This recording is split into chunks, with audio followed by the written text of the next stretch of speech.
دته external nose deformity و tension nose ورته means د huge hump crooked nose deformity و او imbalance nostril نو د previously د surgery هم شوی و په class 8 کې او د ډېر پرابلمز وو ایون د سایکولوژیکل پرابلمز هم ډیولپ شوي ول اوس ماشاءالله ښه مطمئنه دی ښه برابر ریزلټس دي او د پریویس پکچرز به هم موږ ستاسو سره شیر کړو چې مخکې د پوزه څنګه وه او اوس چې دی څنګه فیل کوي نو دی به موږ ته ووایي توفیل بھائی تاسو موږ ته ووایئ چې مخکې ستاسو کنډیشن څنګه و اوس څنګه دی شیپ برابر نو او تکلیف براته مو صحیح ماشاءالله شیپ هم برابر شوی دی او تکلیف هم صحیح او مخکې د دې سرجري هم شوې وه مخکې دلته په بونیر کې اوس خو ته مطمئنه یې که نه مطمئنه ډېر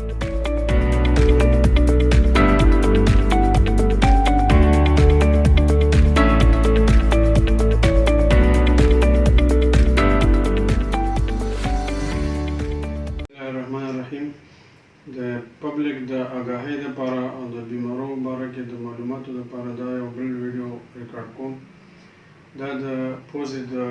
اپریشن باره کې دی د پوزې اپریشنونه موږ د دوه بنیادي مقصدونو لپاره کوو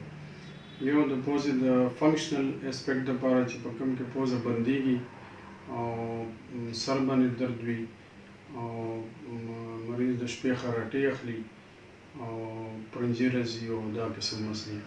او دویم چې کوم بنیادي وجه دا څه لپاره چې موږ عام طور اپریشن کوو نو هغه د پوزې پلاسټیک سرجري ده چې راینوپلاسټي یا نوز جاب یا نوز ریشیپینګ اپریشن ورته وایي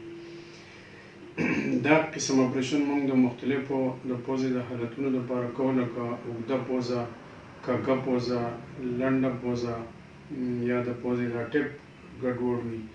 یا د پوزې د بره نه ډېره غټه شوي همپ هغې ته موږ وایو نو دې قسم د شیپ ټیکولو لپاره موږ د اپریشن کوو او هغې د راینوپلاسټي وي دا اوس چې کوم مریض زه تاسو ته پرزنټ کوم دا یو 20 کاله عمر والا هلک دی د بونیر سره تعلق لري او د ده څه کاله مخکې هلته کې لوکلي یو اپریشن شوی هم و نو دې قسم اپریشن ته موږ ریویژن سرجري وایو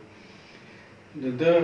دوه بنیادي مسلې یو خو یې پوزه ډېره زیاته بندېده د شپې به یې خراټې اخیستې او سردرد به ورته کوم چې د پوزې د دننه د هډوکي د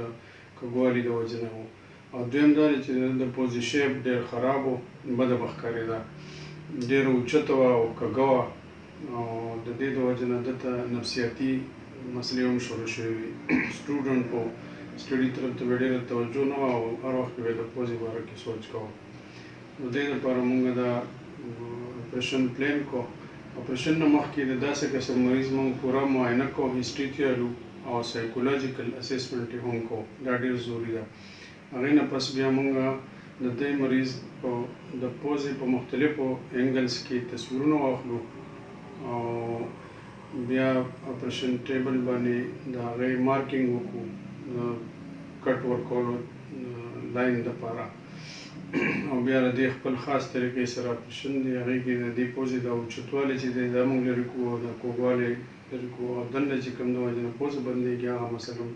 ټیټ کوو نو دا هر څه کولو نه پس بیا موږ د دې مریض د پاسه پټۍ وکړو تقریبا یو 10 ورځو پورې پټۍ وي او اوس نور باقي تاسو د دې ویډیو کې کتلی شئ د پوزې د مختلف قسم حالتونو مهرباني